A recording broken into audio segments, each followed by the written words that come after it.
Powered by Airplane. Айлын хөгжи. Юу эцэн залуусан анги basketball Kardashian season 2 episode 33 гэхэд бэлэн боллоо. Powered by Airplane айлын хөгжи.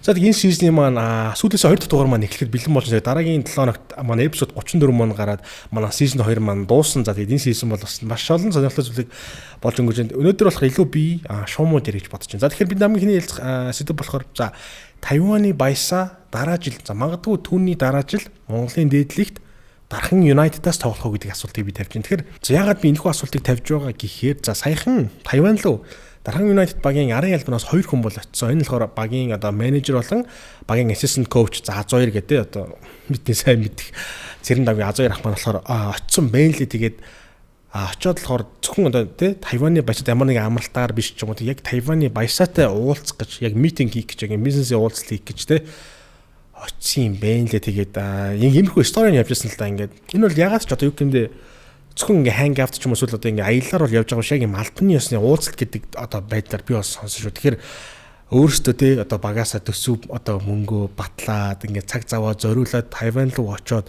тухайн тамирчинтай уулзж яана гэдг нь өөрөө нэгдүгürt бусад бүх багаас төрүүлж хөдөлж байна. За магадгүй бусад багуудаас ингээд ганц нэг зүгээр ярьсан эсвэл одоо зүгээр DM эсвэл мэйл солилцсон ч юм уу. Тиймэрхүү одоо магадгүй зүйлсүүд ярианы төвшин зүйлсүүд бол босон байхыг үгүйсэхгүй Тайваны баясыг одоо гэхдээ яг ингэж очоод уулзна гэдэг нүүр одоо тий ч одоо маш их хөрөнгө мөнгө цаг хугацаач тэгэхээр чин техникд бол нэгдүгээр бусад баг бүх багаасаа нэг алхам илүү урагшил төрүүлж ийн илүү одоо илүү өөр зүйлийг харж ийн илүү одоо сэтгэл зүгөө зориулж гэж би бол харж энэ бол төсөв мөнгө. Тэгэхээр магадгүй энэ уулзлаас үр дүнгээс шалтгаалаад цаашид Монголд ирэх үед нь мэдээж Монгол ирэх үед нь лигийн 10 багаас бол бүгдээрээ л санал тавих. За баг за худалчид хасаас бусд нь бол бүгд л санал тавих байх. Тэгэхээр энэ уулзалт одоо цаашдын тэр ирээдүйд гарах түүний шийдвэрт бол маш том нөлөө үзүүлнэ гэдэгт би бол эргэлзэхгүй байна. Тэгээд яг маш ихтэй сэтгэл хөрөнгө мөнгө. Тийм учраас ямар ч тач нэг ийм зүйл бол болоод өнгөрсөн. Яг түүний хувьд болохоор нэг рил дээр нь доор нь Эшэпс багийн саруул эрдэнэ болохоор нэг юм AP-ийн зураг ABC-ийн зураг үлдээсэн. Тэгээд эможи үлдээсэн. Тэн дээр хүмүүстэй ABC мүү гэж байгаа боловч яг ингэ хэдүүлээ локкор жоохон бодод үзлээ. Тэгэхээр мэдээж яг хөө тий суураа болон саруул эрдэнэ гэдэг хоёр найстайгаа тоглох бол мэдээж хүсэл бол түүнд байгаа байх. Тэр гурав ч хамт нэг баг тоглох хин хиндэн тийм хүсэл байгаа. Гэхдээ яг одоохондоо бол за сугуурагийн хувьд болохоор BCG Knights гэдэг тий аврагын хэмжээнд өрсөлдөхтэй юм контендер хэмжээний багт за энэ жил бол жоохон санснаас амжилт муу байсан. Ер нь бол контендер хэмжээний баг тоглож байна. За саруул эрдэмт бол мөн адил контендер хэмжээний аврагын хэмжээний баг тоглож байна. Тэгэхээр өөрийн шалхнууд нэг бол мэдээж за магадгүй эхний жил Эпстер очиж саруултайгаа хамт тоглолтыг бодоход мэдээж гарааны холбоонд очиж үлзий орчих байна. Тэгэхээр хизээч одоо огтлцохгүй байгааз одоо нэг байрлалын хөвдтэй. Тэгэхээр за BCG хувьд бол яхаа мэдээж холбогчийн байрлал одоо л за би дараагийн бас цаашдаа нэг ярина BCG холбогчийн тал дээр. Тэгээд хоёрдугаар яг одоо тий Тайваны тим одоо юм prime time одоо юм өсөглөн дээр явж байгаа дээр Монголын дийлэх дээр яг шууд аврагах потенциал багт очих хүн мөн үү? Яг түүний менталити түүний одоо тэссэн хүмүүс хандж байгаа хандлага ч юм уу яг тийм бэлэн баг дээр очиж шууд аврагах тим за би бол үгүй гэж бодож байна. За харин баясаг хувьдлахаар тийм контендер хэмжээний биш нэг иймэрхүү за одоо дундчаас аврах яг плей-оффын мөрслөө тийм залуухан баг дээр очиж лидер хийгээд одоо тийм юм яг багаас нь тгээс нь эхлээд гэдэг шиг ингээд өөрөө багийн лидер хийгээд өөр дээрээ багаа бас өөр төр хүмүүс цуглуулад ч юм уу иймэрхүү байдлаар тоглохыг бол хүсэж байгаа гэдэгт бол миний хувьд бол би бол тиймэрхүү таамагтай байна. Та бүхэн юу ч бодсон доор бол санаа бодлоод комменттэл үлдээгээрээ тэгэхээр ямар тач нэг иймэрхүү уулзалт болоод өнгөрсөн байх шүү гаш. Тэгээд магадгүй 10 минутын өмсгөлтэй харахыг үгүйсэхгүй л те. Ердөө 4.3% градустай Сингур брендийн хамгийн зөөлөн шар ариг болох Сингур Ультра бид бүхэндээ хамтран ажиллаж байна. 4.3% градустай Сингур брендийн хамгийн зөөлөн шар аригийг та бүхэн амтлаад үзээрэй. Зөөлөн хөнгөн шар аригийн дуртай хэн болох нь бол таалагдана гэдэгт итгэлтэй байна. Ультра кул, ультра смууд Сингур Ультра брэнд бид бүхэндээ хамтран ажиллаж байна.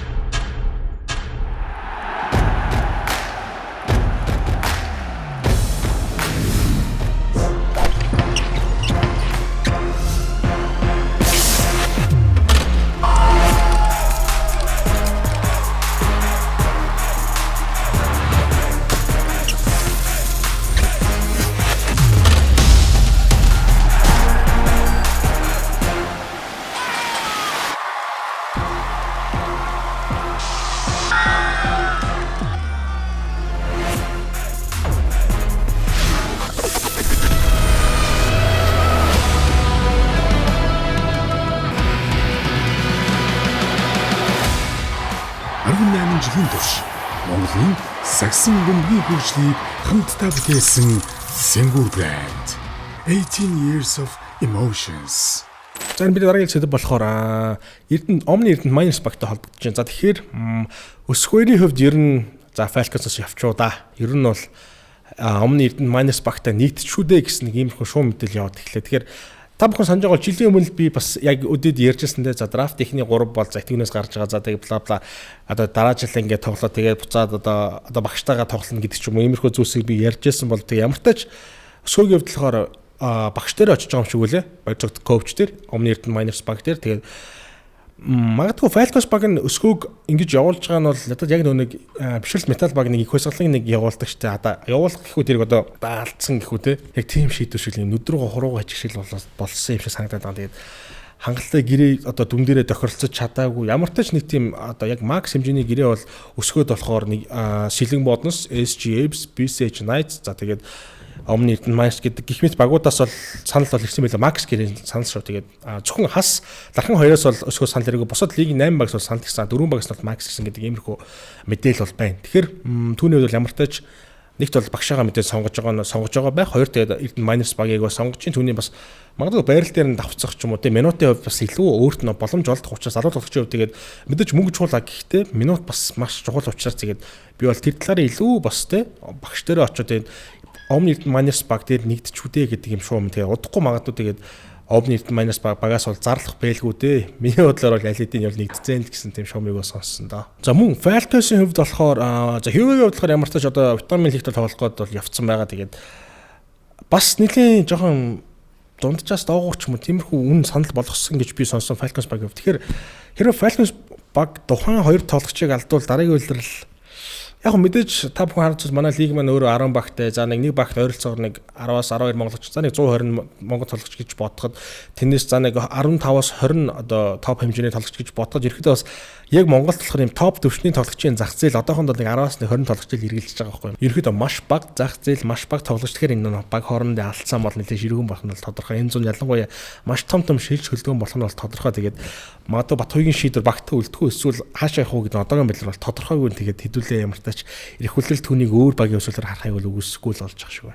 За бидний дараагийн сэдв болохоор за Francis Vasilis авраг авахар шийдсэн үү гэдэг иймэрхүү асуултаар би эхлэе гэж бодож байна. Тэгэхээр мэдээж BCH Knights-ийн хувьд болохоор Francis Vasilis коуч бол head coach-оор очиж байгаа. За тэгээд general manager болохоор анар коуч болохоор ажиллахаар болсон юм шиг байна лээ. Миний сонсоор мөн дээрээс нь тамжид коучтой болохоор одоо стил одоо ерөнхийдөө ярианы төвшөнд явж байгаа. Тэгээд хэрвээ метал багаас магадгүй чөлөөлөх бичгээ ч юм уу те ингээд ярилцаад болчвол BCH Knights баг дээр assistant coach-оор хийж магадгүй гэдэг юм ярианы төвшний ярианууд бол одоо стил хүртэл явагдаад цаагаар нь бол тиймэрхүү одоо хэмжээний ярианууд л явагдаж байгаа юм байна лээ. Тэгэхээр угаасаа Бэл 2-3 дугаар өмнөөс хэлсэн те хэрвээ ингэж чадвал BCH Knights багийн коучинг стаф бол үнэхээр юм аимшигтай хүчрхийг бол харагдчих. Үүнээс нь ростер болохоор ямар ч тач та бүхэн геймдей подкаст дээр сүүлийн те бишрэлт метал багийн эзэн буйдаах орсон дугаарыг үтсэн бол маргад бол өнгөрсөн үйлдэл бишрэлт метал багтай $60,000 үнэлгээтэйгээр тоглосон юм бол энэ бол ойролцоогоор монголоор бол нэг 215-аас 220 сая төгрөг бол орчим жилийн хугацаанд харин ерөөдөө $100,000 нэмэгтэй юм одоо оффроуд байсан гэсэн. Тэгэхээр энэ ч одоо 350-60 сая төгрөг гэсэн үг жилийн. Тэгэхээр за BCH хувьд бол ямар ч тач маргадаа явахыг хүсэж байгаа тохиолдолд бол санхүүгийн хувьд бол BCH бол угаасаа маш сайн зөвхтэй баг. Тэгэхээр 350-60 сая дээр бол маргадыг аваад ирэхэд бол улирлын туршны гайхгүй байхаа. Ер нь бол хангалттай тийм санхүүгийн бол чадамжтай баг. За харин маргадаа өөрөө Монголын лиг тоглохгүй юу гэдэг бол сонирхолтой байна. Түүний хувьд болохоор ямар тач D1-ийн бол за нэг 2-2 тааруу багаас бол оффер ирсэн. T2-3-аас бол нэлээд дайггүй одоо сургуулиудаас оффер ирсэн байгаа гэсэн юм мэдээлэл байна. Тэгэхээр NCAA бол өмнө нь болохоор ямар нэгэн байдлаар тэг өөр гадны лиг тоглоод цалин авсан бол NCAA тоглож болдгоо байсан бол ямар ч өнгөрсөн жилээс эхлээд NIL буюу Name Image Likeness гэдэг иймэрхүү шалгуур үзүүлэлтээр NCAA маань өөрөө мөнгө ол тамирчид нь одоо мөнгө олж болдог ийм системтэй болсон цалинтай болсон. Тэгэхээр маргадын хувьд ямар тач одоо NCAA-д тоглоод цалин мөнгөтэй тоглох эсвэл Монголын лигтээ ирээд дахин нэг аврагын төлөө дайралт хийх үү гэдэг бол тун сонирхлоо удахгүй тэгээ ямар тач түүний эцсийн шийдвэр бол гарах байх. Мөн дээрээс нь BCH Knights-ийн хувьд болохоор Omni Эрдэнэт Miners өнөөлөөр тоглосон их хойсгалтандаа бас ярианы төвшөнд ийм багтаа авах тийм хүсэлтэй байгаа гэсэн тийм ярианы төвшин зүйлсүүд бас явж байгаа гэдэг юм шуум мэдээлэл. Тэгээ манайх энэ болохоор үнэн худлааг нь би бол мэдэхгүй байна. Гэхдээ яг бас локер бодоод зүтэлтэй зогтоодын хувьд болохоор ихэдэ гэр бүлийн маш сайн найзууд гэж би бас сонссон. Одоо хамт одоо гоё агаарсан гардаг ч юм уу тэгээ гэр бүлийн хүрээнд сагснаас гадуурх юм хүний найзууд нь бас тэр хоёрын нөхөрл бол нэлээд бас юм зууз гэж бол сонсон. Тэгэхээр Магадгүй бас нэг тиймэрхүү яриануудыг бол хоорондоо гарсан байхыг үүсэхгүй. Тэгэхээр бас өмнөөс Масиг хувьд өмнө болохоор гардгээ те баг тоглож ирсэн учраас буцаад бас ирэхэд бол нэг тийм одоо майнерсыг орхилооч юм уу тиймэрхүү бол яриа бол гарахгүй баг. Тэгэхээр хувь тамирчин шийдвэрс ямар хуу байх нь энэ жил дараа жил багтаа одоо майнерс багтаага гэрээгээ сунгах уу эсвэл магадгүй Knights одоо орох уу гэдэг бас нэг сонирхолтой санагдаж байна надад бол. Мөн холбогчийн хувьд болохоор ямар ч төгөлдрийг бол за багт бол үлдээж байгаа гэж би бас сонсоо. Гэхдээ 2 билүү за 3 дахь холбогчоор үлдээж байгаа гэсэн шүү. Тэгэхээр ерөнхийдөө бол сэлгээний ч юм уу те тийм холбогчийн байрал дээр BC Knights багтаар бол үлдээж байгаа юм байлээ.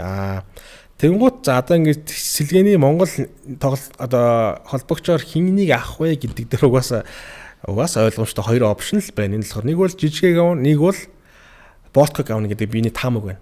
За яагаад би Boltco вэ гэж яхаар за Василис бол ерөнхийдөө Монголын засгийн бөмбөгт байгаа хамгийн нөлөө бүхий гадаад коуч гэвэл тийм энэтэй 100% хүмүүс надтай санал нийтэх. Тэр тусмаа Miners багт байсан Boltco-гийн хувьд магадгүй Василис коуч бол хамгийн ихэм хүндтэй тэр хүнээс суралцсан зүйлс маш ихтэй тий маш их хүндлэлийн хүлээсэн хүн баг гэдэгт бол би бол бас 100% маргаангүй байна. Тэгэхээр магадгүй зүгээр энэ үйлрэл Boltco-гийн хувьд болохоор Miners багаас тоглоод удирдлыг өнгөрөөсөн Miners Монгол коучтой ажилласан бол одоо магадгүй буцаад эргээд Miners байсан тэр хүнээс дахиад суралцах ч юм уу тиймэрхүү хүсэл байхыг бол үгүйсгүй. Тэгэхээр бид нар магадгүй энэ зүгээр миний таамаг энэ шуу мэдээлэл биш гас энэ зүгээр миний таамаг шүү. Boltco магадгүй дараа жил ягаад BC Knights багийн гарааны холбогчийг хийж болохгүй гэж шгшөө багийн те одоо тоглолтог хүмүүс нь хамт байна. За тэгээд өмнө ажиллаад урттай хамт аваар гавсан коуч нь байна. Тэгэхээр магадгүй бас Boltco-г бас таатай сонголт байхайг бол үүсэхгүй. Хэрвээ одоо Knights дээр санал тавиад ч юм хэрвээ тэгвэн шүү дээ. Тэгээд Knights-д угаасаа гарааны холбогч дээр нэг тийм 2 санал тавих байх төө. Миний хувьд бол энэ хоёрын нэг нь л авч таарах байх гэсэн тийм таамаг бол биш байна. Та бүхэн юу гэж бодож байна? Доор санаа бодлоо бол комментт бол үлдээгээрэй. Улаанбаатар хотын 160 гаруй одоо томоохон үйлчлэгээний төв, офис, төлбөртэй зогсоолуудад Токиогоор төлбөрөөлөх боломжтойгоос гадна Токиотой зогсоол хэвтэрсээр та бүхэн иймэрхүү давуу талыг бол авах юм л л дээ. Нэгдүгээрт зогсож буй хугацаага болон төлбөрөө маш уян хатан ухаалгаар харах боломжтой. Мөн дээрээс нь маш уртан төлбөрийн системээр та бүхэн төлбөрөөлөх боломжтой. Зогсож буй хугацаа болон төлбөрөө маш уян хатнаар харах, мөн дээрээс нь төлбөрийн маш олон системээр төлөх боломжтой. Тэгээд ихний удаа төлж байгаа бол та бүхэн 30% хөнгөлтөөс гадна Токиогийн Power Bank-ийн бас урамшуулалтай юм байл шүү. За тэгээд бидний таамтрын ажилласан Токи. Зогсоолын төлбөрийг зөвхөн хаалтанд тулж очиод төлдөг гэж юу? Очор дараа л үүсэхгүй. Ухаалгаар төлөх аргыг одоо зааж өгье. Токи апп-ийн зогсоолын төлбөр үйлчилгээ рүү орон машины дугаараа оруулж бүртгүүлнэ. Үүний дараа зогсоол зогссон хугацаа, төлбөр зэрэг мэдээд харагдах бөгөөд хүссэн төлбөрийн аргаа сонгож төлөөд болоо. Анх удаа Токиогоор төлж байгаа хэрэглэгч зогсоолын төлбөрөөс 30% хөнгөлөлттэй бөгөөд мөн Power Bank үнэгүй түрээслэх эрх авна. Зогсоолын төлбөрийг зөвхөн Токиогоор. За бидний дараагийн хэсэгт болохоор Сэлэн Бодонс багтай холбогдож байна. За ерөнхийдөө энэ үйлдэл дуусаад бүх хүмүүсийн дотор хүлээлт бол иймэрхүү байсан баг. За 3 их одоо ингээд тарлаа бусдаа бүгдээр ингээд хуучин байсан баг багтаа очлаа ингээд тарлаа шижээ төлөвлөгөө явах байх гэсэн таамагтай байсан бол за миний сонсноор бол харин 3 шишээ баг мөн болохоор дараа жил Сэлэн Бодонс багтайгаа бол гэрээгээ бол сунгаж байгаа гэдэг. Тэгэхээр манайд дараа жил дахин энэ дөрвөн маань Сэлэн Бодонс багийн өмсгөлтэйгээр бол дээдлийн талбайд бол бид бол харах нь тэгээд харин мэдээж үнийн дөнгөж бол 500 сая бол биш байх мэдээж. Гэхдээ тийм бол бас баг биш байх. Тэгэхээр яг үнийн мэдээлэл би олж чадвал дараагийн дугаар дээр сүүлийн дугаар дээр бас та бүхэнд олж мэдхийг бол хичээе. Мөн дээрээс нь төгөлдөртөө болохоор 3 жилийн гэрээг болохоор Сэлэн Бодонс баг нь болохоор байгуулсан мэл энэ болохоор бас зөв шийдвэр өсөж яваа залуу тоглогч потенциалтай. Тэгэхээр магадгүй 3 жилийн хугацаанд Сэлэн Бодонс багт бол маш том тусыг бол хүргэж чадах байгаа. Харин энэ үйлрлийн болохоор төгөлдрийн хувьд болохоор Сэлэн Бодонс багтай 1 жилийн 145 сая төгрөгийн гэрээтэйгээр тоглосон гэдэг ийм шууд мэдээлэл байна. Тэгэхээр магадгүй 3 жилийн бас нэлээд өндөр дүнтэй гэрээ хийсэн байхаг үл үгүйсгүй. Ямар ч тач багийн кор чухал тоглогчд тэгээд сая плей-офф X Factor-ийн олгочдод энэ хэмжээний одоо шагнал урамшуул байх байлгүй те. Тэгээд дараагийн хэсэгт болохоор за BCL-ийн хүрээнд ярилцсан. Тэгэхээр 3 тоглолтоо амарчиж home game-ээ болохоор Хүлгүүд баг маань амжилттай зохион байгуулад хожил аваад гисээсээ 2 дугаар байраар гараад тэгээд 5 сарын 19-ноос 24-ний хооронд малаж явах тикет бол аль хэдийн халаасалцсан гайс. Тэгээд энэ дээр тэр хожиглууд дээр бол манайхан бас айгүй тийм сөрөг тиймэрхүү зүйлсийг бол ажиглаж байлаа. Нэгдүгээр Хүлгүүд баг бол бид нь ямар ч цаг сонирхтой хүмүүс ямар ч өргөө шүү гэдэг би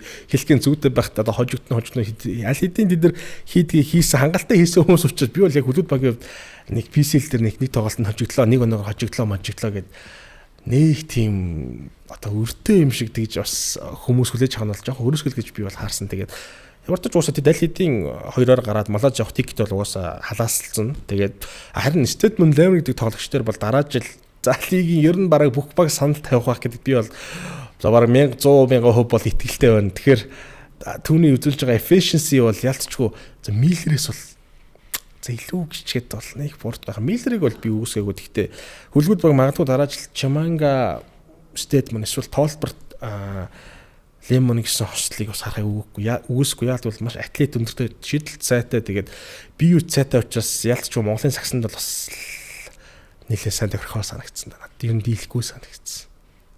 Харин өмнөх тэр нэг Азия тоодгийн тамирчин болохоор эрэхтэй мань хөрчин бэртлээ нууцсан юм байлаа guys. Хоёр дохож жагаад хоёр одоо юу гэмдэ шууд буугаа тэгээ хоёр дохоогоо одоо зулгалт одоо хугалцсан юм уу эсвэл юм цуулцсан юм уу мэдэхгүй юм тийм дохооны хоёр бэртэлтэй ирээ тэрийг мань нөхөр нуугаад тэгээд баригдаад тэгээд ер нь болцсон юм байлаа шүү. Тэгээд Stedman Lemon-ийг сайгаад гэрээгээ байгуулад ингэ явсан юм байлаа. За мөн Барсагийн хувьд болохоор сүүлийн тоглолт нь болохоор нэлээд бас айхтар шагаага бэртэйгээ тал тоглолтыг үнэлсэн. Тэгээ ямар ч тач түүний бэртэл гайгүй юм бэлээ. Бүх тоглолтуудад дараагийн тоглолтод оролцож явах гэдэг нь бас нэг сайн мэдээ бол байгаа юм байл шүү guys. За тэгээ хөлгөт холбоотой бас нэг зүр фан өгөх нэг пост харсан. Энэ л нэг Game Day podcast дээр дүршгийг нэг ирэн сурвалж байгаа юм байлаа. Тэгэхээр нэг ийм пост л явуулсан шүү. За энэ болохоор ингэж цэвэрлээ авах болохоор за Game Day podcast дүршгийг ирэн сурвалжилж байна. Чат сэнддэггүй. Түүнийг хартал нь меншн хийгээд өгч хүмүүсээ гэсэн чинь сэргэлээ болохоор тэрийг шеэрлээд дүршийг меншндж жагаад за ийм үед утсаа салгад хэсэгтэй гэртэй байд юм шиг тэгээ за би бас яг тас энэ үйлдэл за 2-3 удаа ер нь бас таарахта манай подкаст нь орооч гэдэг саналыг бол тавьсан ахвал ерөөсөө л боловсон бол тэгэл за уучлаарай ах нь бол орохгүй л гэдэг хүн юм байлаа ер нь юм тиймэрхүү юмд өөрөө юм сонирхолтой юм шиг байгаа. Тэгээд дүүдэ өгж байгаа зөвлөгөө нь бас яг л хортой зөвлөгөө байгаа. Энэ хэсэгтээ уцаа унтраад салгаад гэртээ байд юм штэ гэж байна лээ. Тэгээд доор нь Барса Лорос комментэн дээр нь болохоор яг таны хийснээр явж байх уу гэсэн байлаа. Мөн дээрээс нь цэвлэх болохоор нэг юм коммент үлдсэн байсан. За финалийн влог дээр за одоохон энтер гэж яриа өгөхгүй мөрсөн Багдад байгаа юм байна л да гэд. Хортож нэг юм хөгжилтэй болоод өнгөрсөн байлаа. Энэ жил 10 жилийн өн тохиолж буй Monlive спорт хувцас үйлдвэр нь спортын ямар ч хувцсыг бол маш өндөр түвшинд бол хийж гүйцэтгэдэг. За тэгээд та бүхэн өөрсдийн сэтгэл хүрсэн тийм спортын хувцсыг хийлэхийг хүсвэл би бол Monlive гэж зөвлөж байна. За тэгээд хаягийн хувьд тэгвэл King Tower хотхны 130 дугаар байр нь бол Monlive маань бол байрлаж байгаа. За би доорох нь усны дугаарыг гаргаж та бүхэн ямар нэгэн спортын хувцас сэрэл хэрэгтэй бол Monlive спорт хувцас үйлдвэрлэлд хандаарай. За тэгээд бидний дараагийн хэсэгт болохоор драфттай холбоотой. За драфттай холбоотой драфт бол 5 сарын 14-нд одоо удахгүй 1-2 хоногийн дараа болох чинь. Тэгээд драфттай холбоотой болохоор шарваах болохоор нэг юм шиг постыг хийсэн байсан. Энэ болохоор шарваах болохоор драфтын бэлтгэл дээр очсон юм байлаа. Тэгэхээр ингэж байгаа. Өнөөдөр драфтын сорил очиж үзлээ. Засаж залруулах санал хэлэх юм нэлээд байна да гэсэн. Тэгээд доор нь болохоор бас шарваах болохоор за драфт хэрэгтэй гоё болгочвол бүр хэрэгтэй гэдэг. Тэгсэн байна. Тэгсэн чинь SGS баг хийж байгаа болохоор хүлээж авахгүй дээ холбоо гэсэн байна. За тэгээ өөр Тамир Надмит Цэрэн гэдэг хүн болохоор холбооны том толгойтод тоохгүй л дээ Тэнгэрийн ямтд болоод удацгааж байгаа. Дөрмээрээ энэ жил их хуралдах хэвээр тагч гэдэг. Нэг иймэрхүү бас комментиг үлдээсэн байна. Яг мэдээж тэгээд драфтын бэлтгэлээр мэдээж Монгол драфт болоод одоо 2-3 дахь жилдээ болж ин тэгэхээр магадгүй яг юм одоо мэдлэгтэй хүнээс нь бол магадгүй ганц нэг зөвлөгөө аваа сайжруулаад явхад бол надад бол асуудал үл санагдчихээн сайжруулах юм даа сайжруулаад тэгээд драфтын болох ямар ч бас жам цахын том хүү мөнхий бодлохоор бас драфт нэрээ өгсөн байгаа юм бол бас сонирхолтой түүний бас мөрний бэртлэнийг авч ирсэн тэгээд бусдаар болохоор уг нь бол бас дийлэх тус үзүүлэлтэй юу тэгэхээр магадгүй энэ жилийн бас драфтын топ сонголтууд энийг топ нь чааш ямар ч тач өнөр энэ жил 10 сонголт хийх гэсэн бол ийм лигийн 16 баг орж ирээд нийт 26 сонголтыг болохоор хийх юм лээ. Тэгэхээр 26 тамирчин энэ жил дээдлийг болон ийм лигт бол драфтаар орох юм биш үү guys. Энэ болохоор бас зөвхөн 10 тамирчин биш юм 26 гэдэг шийдвэр бол надад бол таалагдсан. Мөн дээрээс нь дараа жилээс нэг одоо энэ үйлрэл чинь ерөнхийд энэ үйлрэлтэлтгүй ер нь сүүлийн 2-3 жил болохоор 2-3 дор үедэр л нэг одоо легионоор импорт тамирчин тоглож болдог юм дүнтэйс бол дараа жилээс бол бүтэн 4 үеийн туршил юм минутын хязгаарлалтгүй тоглолдог болно гэсэн тийм систем рүү шилжинэ гэсэн юм бас мэдээлэл байна. Тэгэхээр тэгчүүл бүр сонирхолтой болох байх. Тэгээд за тэг ямар ч тач энэ одоо сүүлээс 2 дахь дугаар маань ингээд өндөрлөж байна. Powered by Airplane аяллаа хөгжөөрэй гэдэг байгаа. Мөнөөс нь энэ үлрж байгаа бидний байнга дэмжин ажилласан Сингүүрийн Ultra брэнд бид бүхнийг байнга дэмжин ажлыг сайхан бас Солонгосын зах зээл рүү бол нэвтэрсэн байлаа. Баяр хүргэе Сингүүр Ultra брэнд мөн дээрээс нь үндэсний дээдлийн албан ёсны апп Tokyo бид бүхэн хамтран ажилладаг Monlive спорт хувцас үйлдвэрлэл хэрвээ JRC-ийг мэдгүй бол та бүхэн Monlive руу хандаарай. За тэгээд BTF-ийн Adidas бид бүхнийг энэ үйлрэлэг бас дэмжин ажилласан байлээ. За тэгээд дараагийн дугаар болохоор маань энэ сизний сүүлийн дугаар байх болсон та бүхэн ойрхон байгаарай. За тэгээд дараагийн дугаар уулзцаа. Түр баяртай guys. За өнөөдөр BTF-ийн Adidas-ийн дугаараар хэдүүлээ. Adidas Drops It 4 гэдэг пүүзийг онцлох болно. За тэгээд шууд unboxing хийцгээе. Окей. За магадгүй өмнөх дугааруудаар би илүүтэй юм марафон зориулсан одоо Adi Zero одоо Boston 13 ч юм иймэрхүү пүүзүүдийг онцолж байсан болохоор өнөөдөр би болохоор илүү одоо gym, crossfit те одоо юу гэдэг фитнес ч юм уу иймэрхүү хүмүүс илүү тийм хүнд тасалбаруудыг хийдэг хүмүүс зориулсан иймэрхүү Adidas Drops It 4 гэдэг зориулалт танилцуулахад бэлэн болоод байна. Хэрвээ та хүндчин өргөсвөл суулт хийх ч юм уу те иймэрхүү хүнд наслыг хийх үед одоо марафоны юм хөнгөн пүүз өмсөөс илүү яг юм суур сайтай пүүз өмсөх нь болохоор эрүүл мэндэд болохоор маш тустай байдаг. Тэгэхээр Drops It 4-ийн хөдөлгөөний хэд хэдэн иймэрхүү гоё технологийн шийдвэрийг болохоор шингэж өгсөн юм билээ л дээ. Хамгийн ихнийх нь болохоор dual density midsole. Энэ нь болохоор за та ямар нэгэн байдлаар хүн чингээр өргөхөд таны өсгийн хэсэгт ирж байгаа ачаал болохоор таны тэнцвэрийг алдуулахгүй байдлаар ийм одоо технологи шингээсэн бол за урд хэсэг нь харин ямар нэгэн огцон мөрдгөн хийхэд таныг одоо тэнцвэрийг алдуулахгүй гэдэг тиймэрхүү технологи болохоор хийгээд ийм dual density midsole гэдэг технологиг болохоор ашигласан юм байна шүү guys. Хоёрт нь болохоор heat RDY болон агаар нэвтрүүлэлтийн систем. Амартч тэ одоо gym fitness чинь дандаа юм вакуум орчимд хийдэг учраас юм агаар нэвтрүүлэлтийн тусгай өөрсдөө шийдэж өгсөн нь болохоор тухайн пүүзийг илүү бас онцлог болгож байгаа юм байна. Дараагийн нь болохоор Adiwear уул. Adiwear гэдэг нь болохоор одоо заалны уул эсвэл ихэд Adidas-аас гаргадаг. Тэгэхээр зааланд бол маш сайн бөгөөд юм бат бөхтэй гол нь идэлгийн одоо ийм уулан амархан одоо илэгдэх ч юм уу тиймэрхүү асуудал барагтаал гардаг юм байлээ дээ. Дараагийн нь болохоор доктортой байдал. За пүүсний хажуу талын спорт хэсэг нь хөлийг хажууд тийш гулсах эрсдлээс хамгаалж суур сайтай байлгадаг юм байна. Тэгэхээр та бүхэн гүйлтийн пүүзтэйгээ фитнес хийж байгаа бол магадгүй солиод Drops It 4-ийг болохоор би тань санд болгож байна. Тэгэхээр та яг одоо BTF-ийн Adidas-ийн 3 салбарт нь 36-аас 44 сайз хүртэлх бүх сайзаараа худалдаалагдчих байгаа юм байлаа. Би YouTube-ийн доор линкийг үлдээж та бүхэн оройс сонирхоод хэрэг таалагдчихвал бас худалдаа авалт хийгээд одоо фитнес жимдээ өмсөөрөө тэгээ бидний дугаар бидний онсон бүслэхээр Adidas Drops It 4. Powered by Airplane. Айлын хөгжи.